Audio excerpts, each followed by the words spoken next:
Good afternoon, everyone. Thank you so much for joining us today. My name is Matt Daigle. I am the Director of Programs here at Montgomery History, and we're glad you're here. Before we get started with the presentation, I have a few things that I'm going to go over, some details about some upcoming programs and some things that are happening. And again, thank you so much for joining us. If you have questions during the program, you can use the Q&A button. Those will go to me, and we'll get to as many of those at the end of the presentation as possible. First of all, Montgomery History is in the middle of its annual fund campaign, so I wanted to highlight that. Our campaign is on bridging generations. We're seeking your support to make some of our content more accessible, and I hope you'll visit our website and learn more about that and do your part to help Montgomery History continue to offer our programs to the community. If you watched last week's presentation, or if you didn't, you can find a recording that on our website. But if you did watch it and you're interested to learn how to strike out racially restrictive covenants from your deed, you can sign up for the Montgomery County Lynching Memorial Project's workshop on that will be taking place on December 7th from 3 to 4:30. That's at Brigadier General Charles McGee Library in Silver Spring. You can visit our website. If you click on History Conversations, you'll find more information about that. Click on that under the menu, or you can visit MoCo LAMP's website, mocolmp.org, to sign up for that. I hope you'll sign up for that. That should be a great workshop on how to fix some issues with your deed. Other things. December next week we have a rewind on some of the historic homes of the Ag Reserve from the fall 2023 History Conference. Kenny Scholes talks about some of the photography from the survey, the historic building survey, and kind of goes into the details that were recorded in 1936. I hope you'll check that out. It'll be available on our website at montgomeryhistory.org/history-conversations on Monday around 10 a.m. And those are available for 1 week. The following week, on December 3rd, this will be an evening program, Tuesday, December 3rd at 5 p.m. We have a special program planned in partnership with the League of Women Voters, entitled "Is Our Constitution Still Viable?" 3 constitutional scholars, Congressman Jamie Raskin, political science Dr. Norman Ornstein, and Dr. Holly Brewer will be presenting a conversation on the resilience of our Constitution and how we move forward as a country. So I hope you'll check that out. You can register for that at montgomeryhistory.org/event/constitution. It'll also be in our upcoming email. Again, I hope you'll sign up for that. It should be a fantastic program. We have some phenomenal speakers lined up, and I hope you'll join us for that. Of course, a recording of this talk will be available on our website next Monday, and that'll be available for 1 week. And as I mentioned, if you have any questions, please use the Q&A. And we'll get those. Will go to me, and Kevin and I will go through those at the end. And with that, I'm going to stop my screen share, and we'll see if Kevin is there. Kevin, are you there? I am. Okay, fantastic. And let's go ahead and get your screen share started there. Yeah. Okay.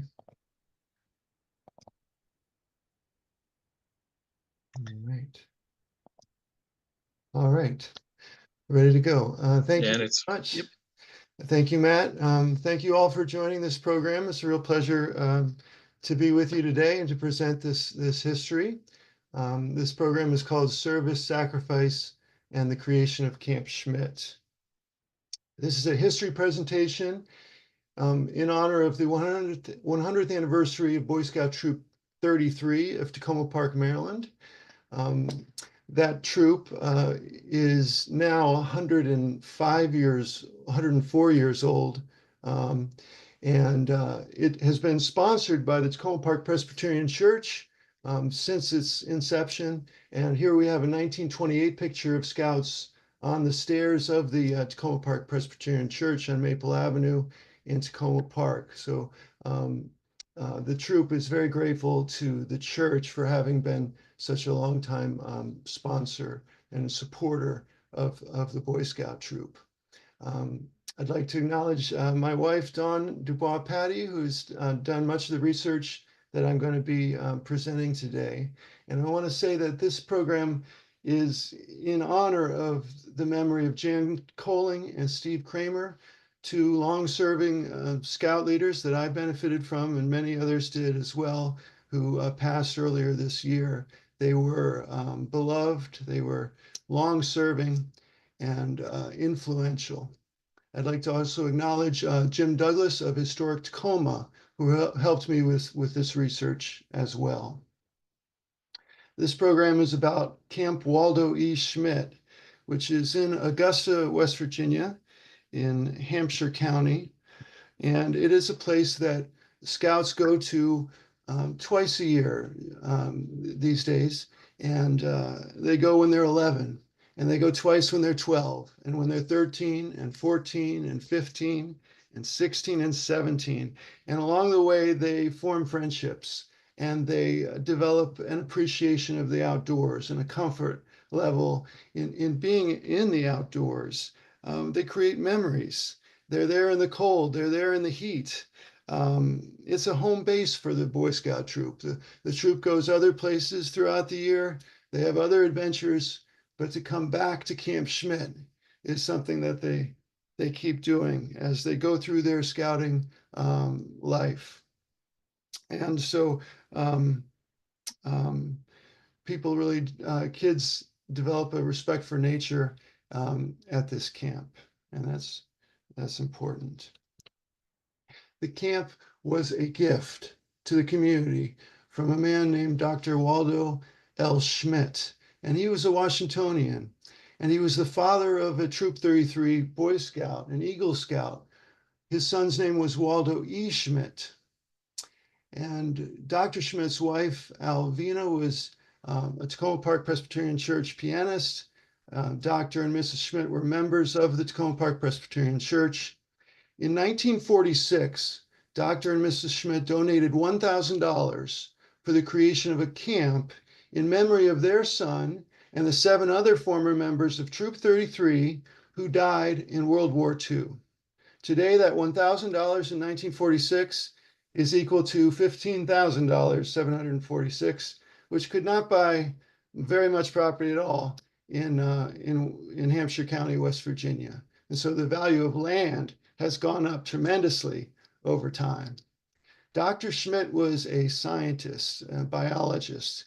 He was the curator of the Division of Marine Invertebrates at what is now the National History Museum, the Natural History Museum, part of the Smithsonian. He served with the United States Bureau of Fisheries, was an instructor of zoology at GW. In 47, he was the president of the Washington Academy of Scientists. And Schmitt Mesa in Antarctica is named for Dr. Schmitt.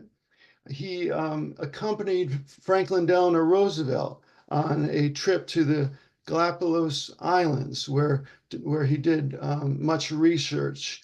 The Smithsonian Institution has a page on Dr. Schmitt, and it lists 10 or 20 different expeditions that Dr. Schmitt went on around the world studying nature and bringing back specimens that were a part of the museum. There is a room named after Dr. Schmitt in the Smithsonian. He had an office in the castle, and he was a lover of nature, and that is relevant to today's discussion. He gave us a camp that has put so many young people in touch with nature.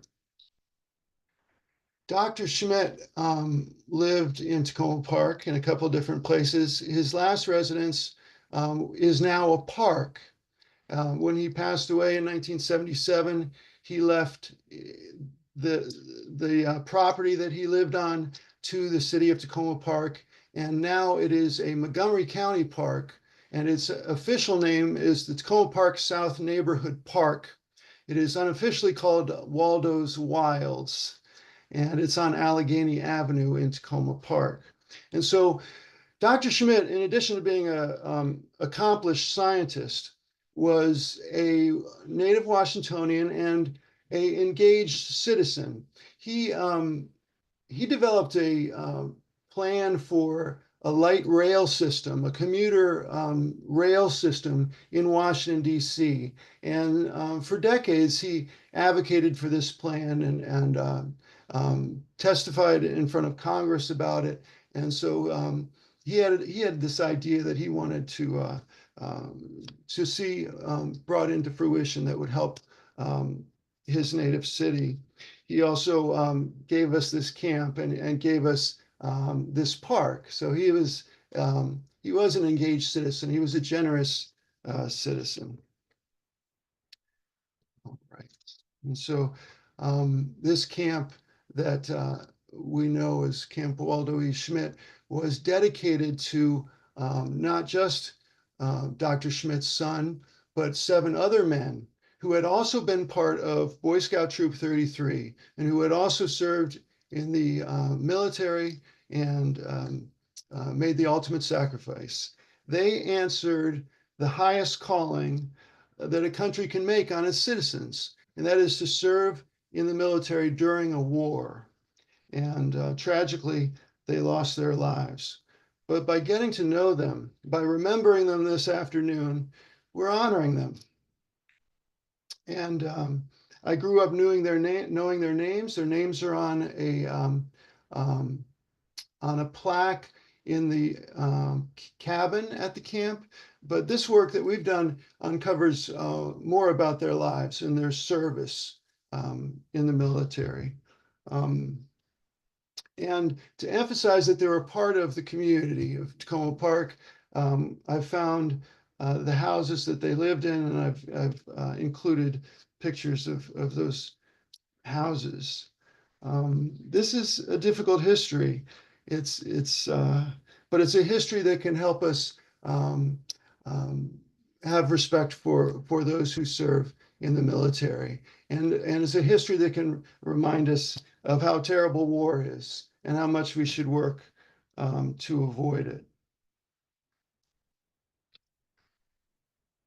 Waldo Ernest Schmitt was from Washington, D.C., and he was an Eagle Scout. He worked as a library aide at the Library of Congress in 1940. He may have studied at GW University. He joined the military as a volunteer before the war began, and he rose to the rank of captain. He was in a National Guard unit from Maryland, the 115th, that was activated at the beginning of the war. It was a regiment with a history going back to the Revolutionary War.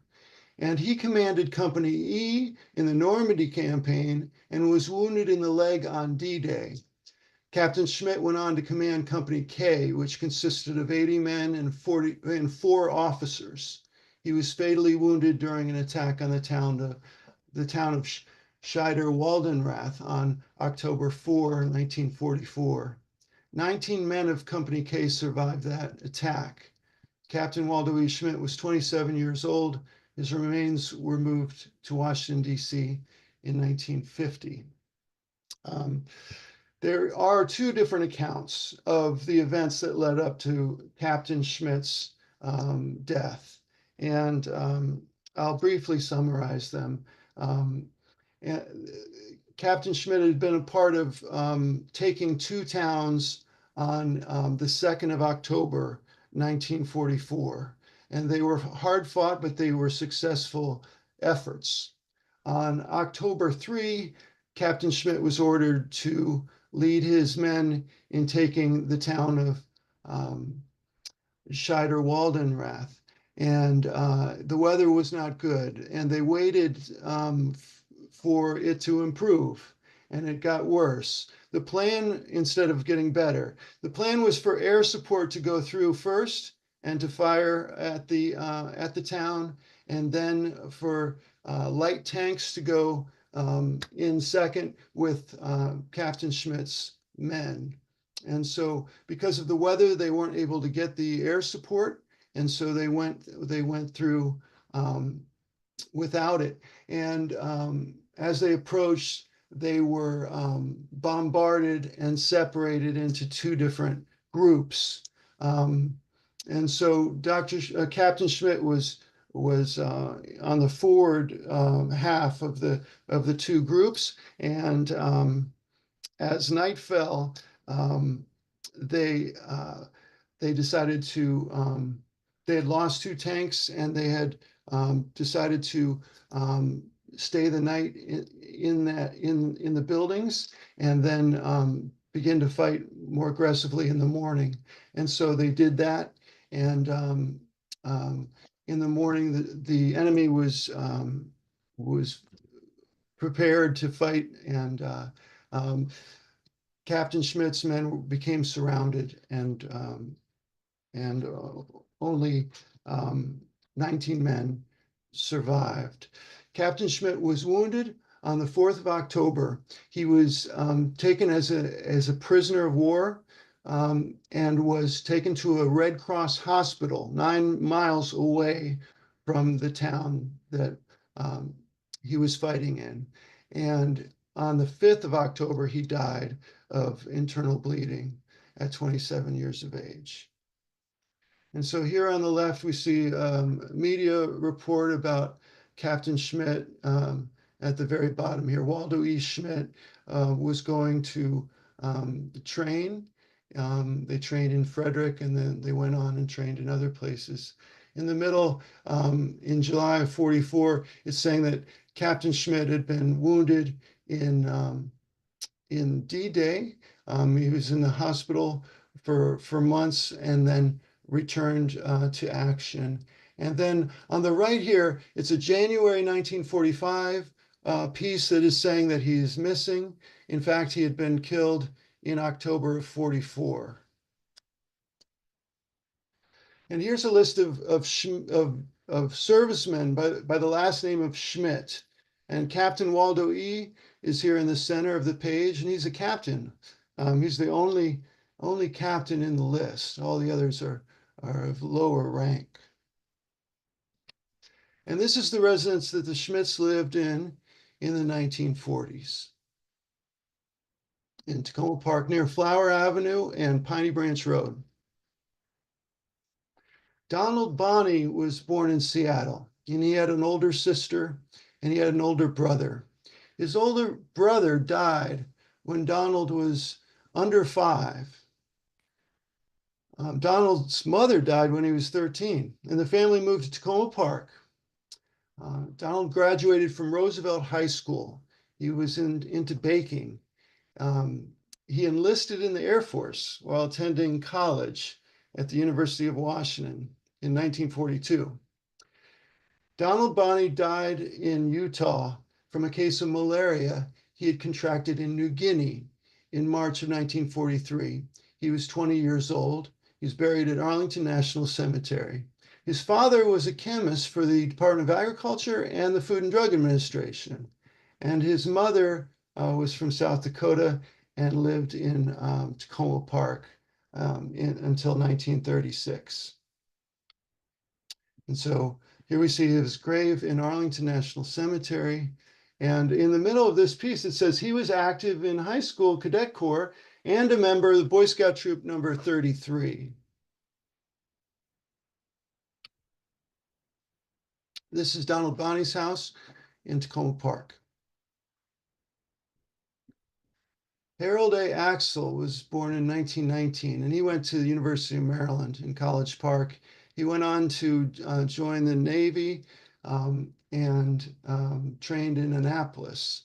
He was an officer. He was a lieutenant, junior grade, and he died on a ship in 1943. and is buried in North Africa American Cemetery. His father was a member of the Takoma Park Presbyterian Church. He was a member of the Takoma Park Horticultural Club and the Takoma Park Masonic Lodge, number 29. The building that held that lodge was at the corner of Maple Avenue and Eastern Avenue, and is still there next to a busboy and poets across the street from there. His father served as a town councilman in Takoma Park, and his father registers for the draft at the age of 52, and I'll talk about that in just a minute.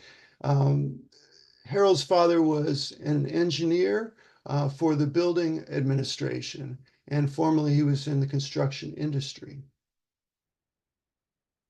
And here's notice of Harold Axtell's passing. And there was an old man's draft, a broad registration of men who might potentially serve in the future. It would enable the military to assign certain roles to younger men and other roles to older men if that became necessary. And so Harold's father is signing up here at 51 years of age. And the telephone is Sligo, 1473. This is the residence that Harold Axtell Jr. and Harold Axtell Sr. and their families lived in Takoma Park. It's very near the Takoma Park Presbyterian Church. Mr. Axtell Sr. was, his funeral was at the Takoma Park Presbyterian Church. They lived in this house for 20 years. Jack Vogel was from Pennsylvania, and he enlisted in the Army in 1943. He was a private with 158th Infantry Regiment. He was killed in action on July 5, 1944 in the Philippines, and is buried in the Manila American Cemetery. He was awarded the Purple Heart. He was 19 years old. Jack Vogel was an only child. The Japanese occupied the Philippines, and so this was fighting that was going on there. Jack Vogel's father was a civil engineer for WSSC, and he registered for the old man's draft when he was 41 years of age in 1942. Jack Vogel's mother lived till 2003. She just died 21 years ago. And her father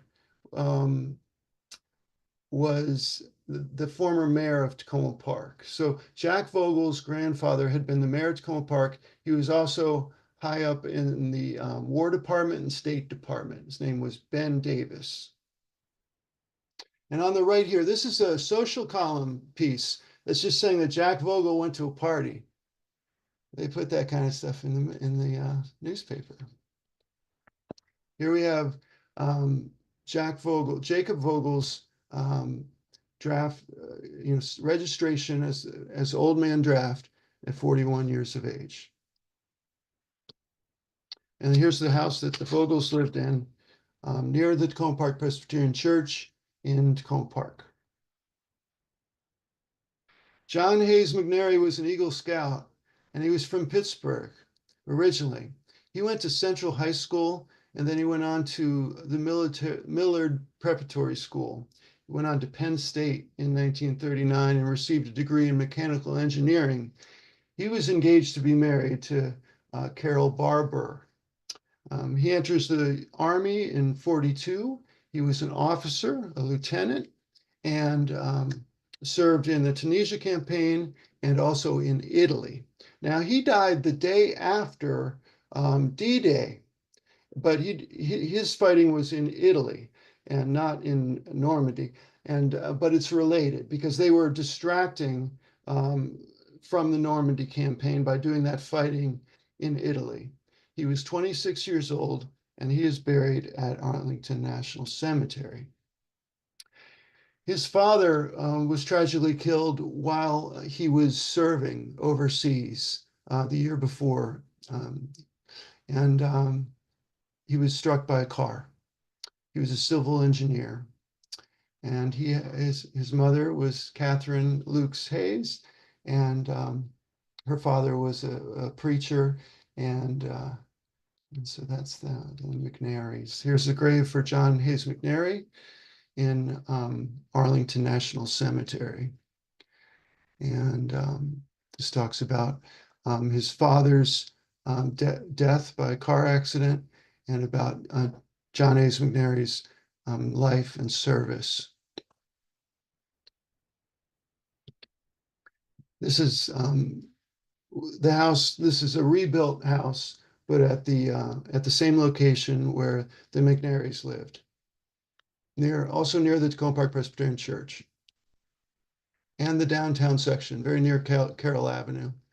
Louis Sneed Sasser was the most highly decorated of the 8 men that we're focusing on this afternoon. He was originally from Asheville, and his Louis and had a brother, William, born in 1919, and a sister, Margaret, born in 1935.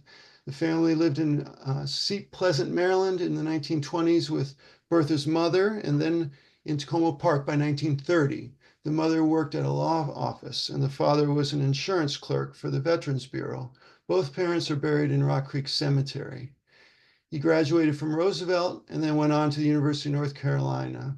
He worked in insurance before the war, and he was the only one of the 8 to be married to Celeste Dorney of Arlington. He enters the U.S. Army in 1941 at 24. In 1943, he served in Casablanca with the 2nd Armored Division and invaded Sicily that summer. He went on to serve in the Normandy campaign in June of 44 and later the Battle of the Bulge. He died in the Battle of the Bulge as his division attacked through knee-deep snow. Posthumously, he was awarded the Silver Star for gallantry, the third highest military combat decoration. And he was an officer, a 2nd lieutenant. He's buried in Arlington National Cemetery. And here is an announcement of his marriage to Miss Celeste Dorney of Arlington. Here we have a picture of Lieutenant Sasser, and on the left here it says, "It seemed expedient to take cover, so we jumped into a nearby cellar hole to find Lieutenant Louis S. Sasser, Jr. of Takoma Park, Maryland, the commander of the platoon of medium tanks. Sasser had taken the building over temporarily as his headquarters."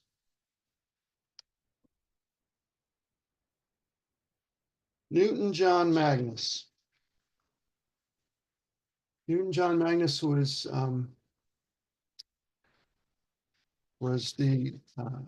from he's the let's see. His mother is Iva M. Magnus. His father is John Magnus. His father is a head horticulturist for the Bureau of Plant Industry for the Department of Agriculture. He had an older brother, Robert, and a younger brother, Donald. Newton Magnus is the only one to go to Montgomery Blair. He went on to the University of Maryland, and he was a staff sergeant and engineer. He was a turret gunner. You've seen those glass bubbles under an airplane with a gun in them. He operated one of those for the U.S. Air Force. On the 2nd of March, 1945, on a mission over the Tyrolean Mountains and near Linz, Austria, Newton's plane was in a large formation of bombers and near their target, the railway marshalling yards, when the B-24 Liberator he was on, which was called Hot Rocks, collided with another plane in the formation. One of the two had developed engine trouble. Both planes crashed. Newton was one of 19 men involved in that crash, 11 on one plane and 8 on the other. Only one man survived by parachuting. Newton John Magnus was awarded the Air Medal with 2 oak leaf clusters and the Purple Heart. He's buried in New York, the Woodlawn National Cemetery. And there's a picture of him in the center of the 3 as a scout in Troop 33. On the left here, he was a member of the Takoma Park Presbyterian Church, And this notice on the left is talking about youth that went to a conference in Frederick, and he's one of those youth. And then in the middle of the second part, it just talks about his service and his passing. Here's a nice piece of social column news saying that Jack Vogel, John Hollowell, and Newton Magnus are returning this weekend from a week's camping trip in the Appalachian Mountains of Virginia. And so they were friends, and they became friends in Troop 33. They went camping together. And so here we have John Newton Magnus was his birth name. He went by Newton Magnus. And here's his home in Takoma Park near Piney Branch Middle School. Alfred Hazard had an older sister who was a teacher, and his father was a artist. He was a colorist, and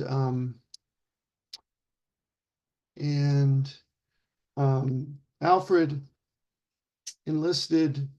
He graduated from Central High School. He did 4 years of college at the University of Maryland. He enlisted before graduating. He rose to the rank of first lieutenant. He died in Luzon and he was wounded in Luzon and was being transported on the 10th of March in the Philippines when he was killed in a plane crash due to severe weather. 37 people died on that plane crash. Alfred Hazard is buried in Rock Creek Cemetery. And so here is about his father, who was a freelance colorist for the celebrated nature photographer Francis Benjamin Johnson. He also worked for the U.S. Geological Service. And there's notice about his reburial in Rock Creek Cemetery. And a picture of his draft card joining the service. He lived in 2 different houses. This one is very near the metro in Takoma Park. And then this one is also fairly close to the metro. All right, all 7 out of 8 of these men went to these 2 high schools, which are still standing. Central High School is now called Cardoza, and Roosevelt High School is still standing as well. The old Montgomery Blair, the 3rd school, also still standing. The Allied powers, the USA, the USSR, and the United Kingdom won the war. These 8 men contributed to that victory, which made for a freer and more democratic world. The lives, courage, sacrifice, and service of these men was memorialized with the creation of Camp Schmitt. The camp has played a positive role in the lives of countless scouts and scout leaders. Of the 8 men, 4 were officers: Waldo E. Schmitt, Harold A. Axel Jr., Lewis Sneed Sasser Jr., and John Hayes McNary. 2 of them were Eagle Scouts. The 8 men were born between 1917 and 1925 and aged between 19 and 27 years. Waldo E. Schmitt and most likely Lewis S. Sasser Jr. survived D-Day.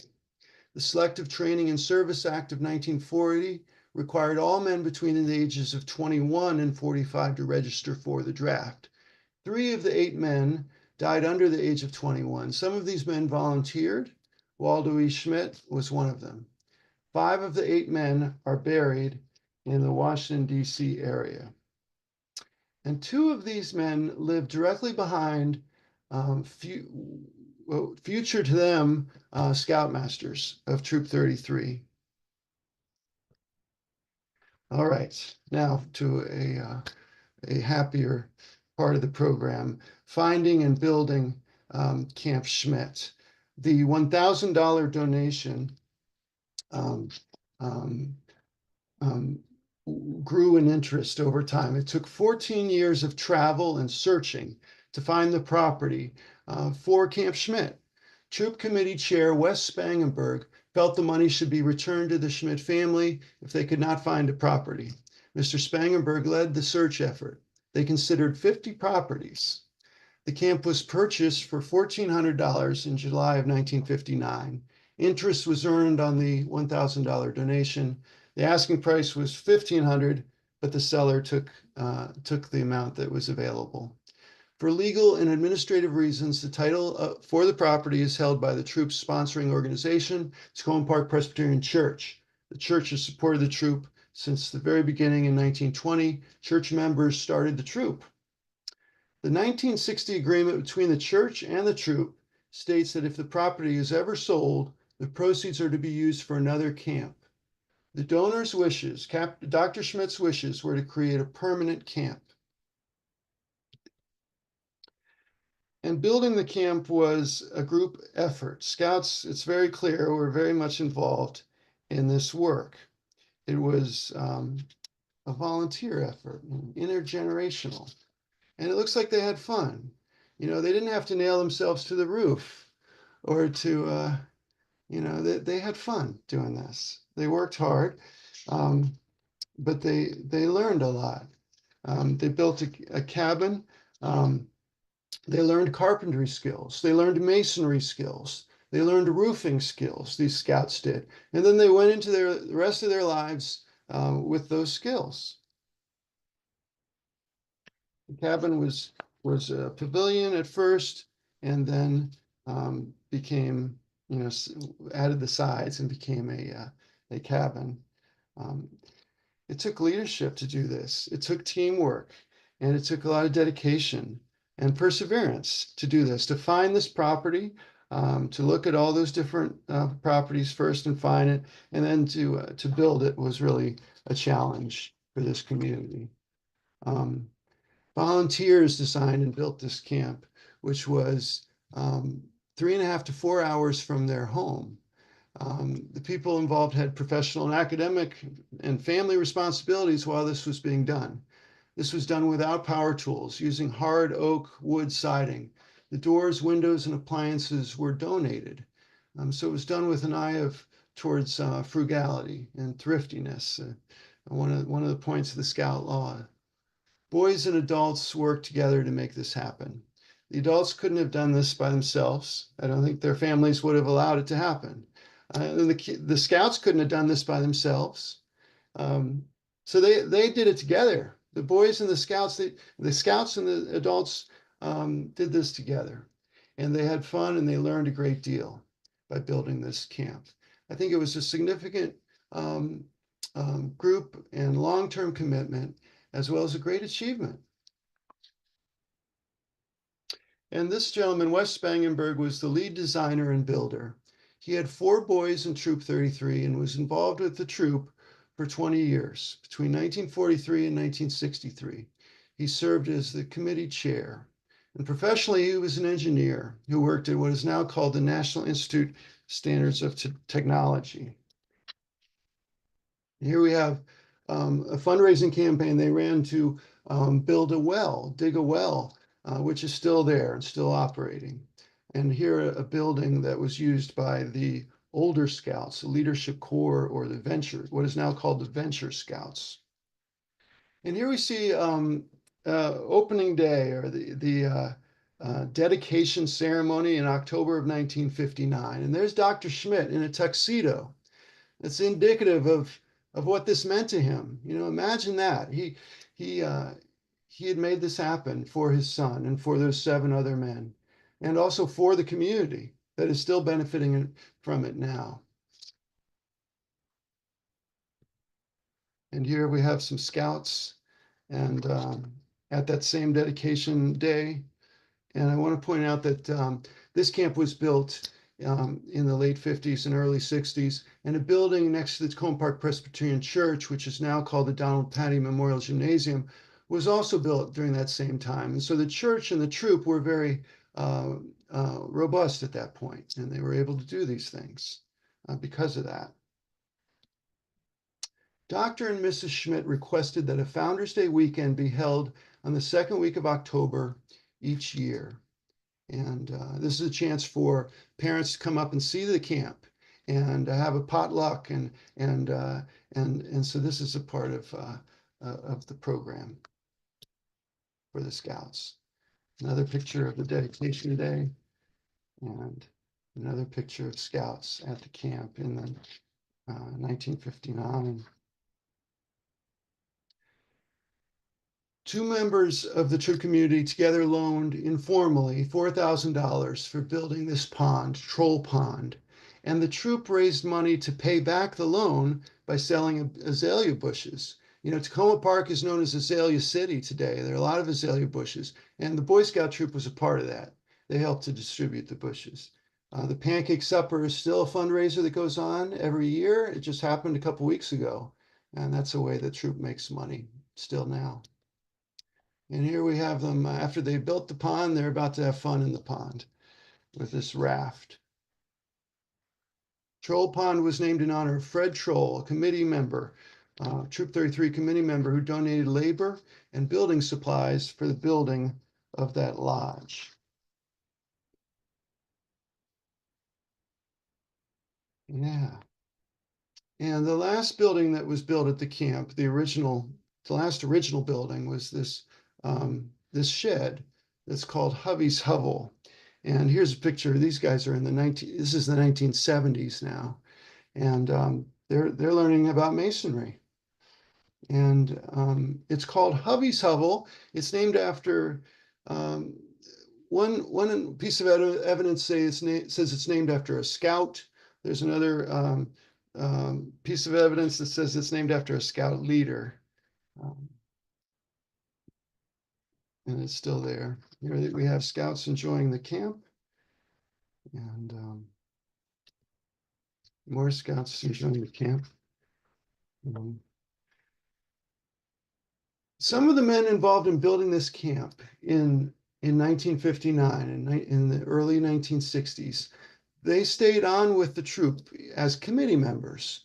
Every month there were committee meetings, and they helped to run the troop into the 1980s and 90s. And that presence of those men helped lend stability to the Boy Scout troop. And Vic Howard is one example of one of those men. He was involved with Boy Scout Troop 33, I think, longer than anyone else, and was a very active committee member.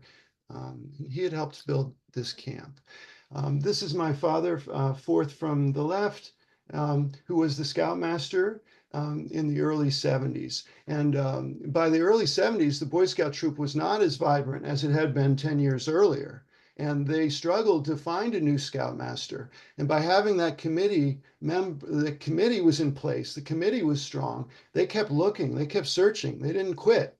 And they found a scoutmaster in my father. So that's a testament to them as well as to him for taking the job. Dr. Schmitt was at Camp Schmitt in 1976 at 89 years of age. Presumably with his grandchildren there. This is the year before he died. There is a note between Dr. Schmitt and Vic Howard. Dr. Schmitt wrote, not Vic Howard, but Wes Spangenberg, wrote Mr. Spangenberg to say thank you for the camp that he had found and he had built. He had led the building of. Dr. Schmitt thought it was a very nice camp, and he was very grateful, and he felt that his son would have liked it very much as a boy, and so that's a very nice thing. 8 young men, former members of Boy Scout Troop 33 of Takoma Park, made the ultimate sacrifice in service to their country during World War II. It was a tragic and horrible loss. Out of that loss came a camp that has benefited the lives of countless scouts and scout leaders since 1959. Vic Howard is here with his back towards us, looking up at that tower, and Steve Kramer is over here, and this is Jan Colling's leg. Never doubt that a small group of thoughtful, committed citizens can change the world. Indeed, it's the only thing that ever has. Margaret Mead. I think this quote pertains to those 8 men who served in the United States military they helped to change the world. They served in a war that was fought for freedom. That war changed the world. I think this quote also pertains to those men like Fred Troll and Dr. Schmitt and Vic Howard and Wes Spangenberg and the boys that worked with them and the scouts that worked with them to build that camp. I think this quote pertains to them because they changed the world for people like me that have come to love this camp and have come to have learned a great deal from this camp. So yeah, I say those guys changed the world. And then also the people today and in the future who take it upon themselves to be stewards of the camp and to maintain it. Those people, they're committed citizens too. They're helping to change the world also. And so in the last year, there was a fundraising campaign and with the proceeds of that campaign, we were able to hire an excavator that installed a new entrance road, and we put a French drain in front of the cabin and created a new outhouse for the property and other things, new gutters on the building. And there's still more work to be done. And so if you're interested in supporting the stewardship of the camp, you can learn more by visiting the website for Troop 33. I want to show you this plaque that has been at the camp since it was built in '59. This is on the fireplace mantle in the Spangenberg Lodge. And here are the names of those 8 men that we've learned a little bit about today. And here's a picture of 5 people that were very important to Camp Schmitt and Troop 33. On the left, Wes Spangenberg, who found the property and led the building of the camp, and his wife, who supported him as he did that. And Steve Kramer, a scoutmaster for Troop 33, a long-serving assistant scoutmaster who brought so much high adventure activity into the troop's repertoire. And they've kept doing that ever since. And Jan Colling, a mentor to many, a long-serving assistant scoutmaster, and Vic Howard, a long-serving committee member. And I'd like to end with a story for you. When I was 19 years old, an assistant scoutmaster, Joe Ossie, asked me to meet him on his lunch break at the department at Metro Center. We're going to go over the Department of Interior. We're going to look for maps of Camp Schmitt. The United States Geological Survey had this set of maps, so you could go in and find them and buy them for $4. We wanted a topographical map of this property. And so I met him and we went down there and found the map. And then we walked through the office, through the hallway, the main interior building. There was a brochure rack.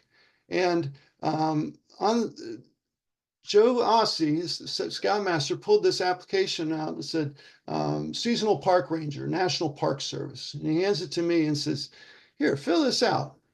Kevin, fill this out. And I barely did. 163 bubble questions with a number 2 pencil. I was 19, I barely did. And I mailed it in and forgot about it. And 5 months later, I got a call from the National Park Service for the opportunity to work as a park ranger at Great Falls Park. And that was the beginning of this career that I've had. Now I'm 28 years into working for the National Park Service. So when I give tours and when the tour's over, when people sometimes ask me about myself, about what led me to the Park Service, I say the same thing every time. I say that I came from scouting, that scouting led me to the Park Service, that I wanted to work in a park, I wanted to be in the outdoors because of scouting, and that an assistant scoutmaster put the application in my hand. But I could also say that I came from Camp Schmitt. The Camp Schmitt led me to my career because it really did. I was there to look for a map for the property, but I ended up with a career. So thank you for taking the time to learn about this story, and I'd be happy to answer any questions that you have. All right, thank you so much, Kevin, for that fantastic story. 1 second here, I have an audio issue. Got it.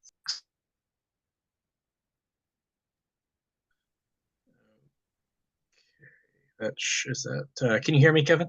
Yes. Okay, all right, thanks. Apologize for that. Okay, again, thanks, Kevin, for sharing that fantastic story. It's a great personal question, or personal connection there, and a great story of a community honoring some service members. So thank you again for sharing that. Okay, so again, if you have any questions, you can use the Q&A button, and those will come to me. We just have a couple here so far, but again, you can send those in. Someone says, Kevin, just want to say thank you for the presentation. My brother Louis and I were T-33 scouts in the 90s, so Eagles in 99 and 2006. Congrats on that. I spent many formative weekends at Camp Schmitt. Having a place that was all our own really made Troop 33 special. Thank you, Paige, for sharing that. Let's see here.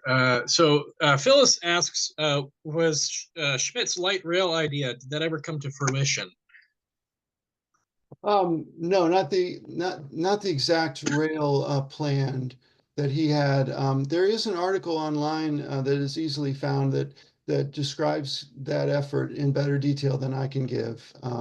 He had a particular idea for getting people from the suburbs into the city to work, and it focused on the downtown area. It was a forerunner to what we have today, but a little different than what we have today. Okay. Mary asks, was Roosevelt High School in DC, was Takoma Park a part of DC or Montgomery County at that time? Well, today there is a little. Takoma Park was part of Montgomery County at that time. Most of it. There is a little bit of DC that is called Takoma, DC, and there's a little bit of PG County that's part of Takoma Park also. But the majority of Takoma Park is in Montgomery County, Maryland, and these guys, they all lived in Montgomery County, Maryland, all 8 of them. Montgomery Blair High School was new at the time, and I think that's why these men didn't go there, except one of them. So that yes, they went into DC for school, and Central High School is quite a ways, so they traveled a good distance to get down 13th Street to Central. Roosevelt was closer. Okay. Patricia says, this excellent presentation. Thank you. Mary asks, how many members does Troop 33 have now? I don't know the answer to that question. I know the troop is doing well, and they have a very good scoutmaster and a good group of adult leaders. And I think I can't give a number, but I know that they're doing well. Okay. Mary asks, can other troops use the camp? Yes, in some cases that does happen. And the troop website has a contact for those troops that are interested in using the camp. And so there's a way through the website to request the use of the camp. Okay. Jennifer asks, can you briefly tell us about your father's leadership of the troop? She says, how wonderful. My son was in Troop 33 and made Eagle. He is now a doctor in the Army, inspired by the stories of Waldo and the others, he reports. My son loved time at the camp. We are so grateful to Dr. I want to say, is it Lenar and other generous adults? So can you tell us a little bit more about your father's time as leader of the troop? Yes, I will. And she just mentioned Dr. David Lenar, a scientist who was the long-serving scoutmaster of Troop 33. And so it's good that she acknowledged him. My father was not a scout as a kid. He always said that he was kicked out of Cub Scouts. I don't know if that was true. He didn't also have the opportunity to do a lot of outdoor things as a young person. He became a school teacher, my father did, and he taught at Piney Branch Middle School. He was an industrial arts teacher when that school opened. And in the first couple of years, Troop 33 was had lost its scoutmaster, was having trouble finding another scoutmaster, and some boys at the school that my father worked at approached my dad and said that they thought he would be a good scoutmaster, and they wanted him to take on the job as being their scoutmaster. And and he said he didn't know anything about scouting, and they said, "It's okay, we'll tell you what to do." And so he went ahead and did this, and his wife supported him, and he enjoyed it and got good at it, and continued to do it for many years. It was so that's a brief story about how that happened. Okay. Someone asks, Troop 33's 100th anniversary celebration was canceled due to COVID. Will there ever be a version of that celebration? I know that there is a plan to do more to there is an interest in doing more to celebrate the 100th anniversary. Yes, I don't know that I don't know that a plan has been developed, but there are people that are interested in making that happen. So stay tuned for more about that. There's been talk about next year, 2025, being a possible time when that would happen. Okay. William Totten mentions Troop 33 currently has 62 scouts. Wow. Um, that's a nice size there. Okay. Someone says thanks for the presentation. Our grandfather Wesley's Spangenberg. Our grandfather is Wesley Spangenberg. And as a young girl, we visited the camp to see Spangenberg Lodge. Lots of memories. They have uncles who were in Troop 33. So it says thank you for caring about the place. Marlon says I was one of many Eagle Scouts from Troop 462 in Bethesda. We also had a Camp Hyatt in Round Hill, Virginia. Unfortunately, the troop closed and had no legacy plan, and no legacy plan existed. Does the larger BSA DC Council provide and support troop provide support to Troop 33? Well, yes. I mean, the council does support Troop 33. Yes. Yeah, they do. And that was the question. So you didn't ask whether the council supports the Camp Schmitt. They support the troop, though, in various ways, I think. Okay. All right. Lots of thanks, and someone says Mr. Damien says Mr. Patty was an amazing scoutmaster. Hold up. I'm assuming that has some significance, but I don't recognize that. So with that, I guess we'll just go ahead and say we'll go ahead and wrap things up. Again, lots of thanks, Kevin. A lot of people saying it was a fantastic story. Had a lot of personal connections there. So, Kevin, thanks so much. Any closing thoughts as we wrap up here? No, thank you all for participating. I appreciate you joining us this afternoon to hear this story. Thanks a lot. All right. Thank you so much, Kevin. Hope everyone has a great afternoon. Bye.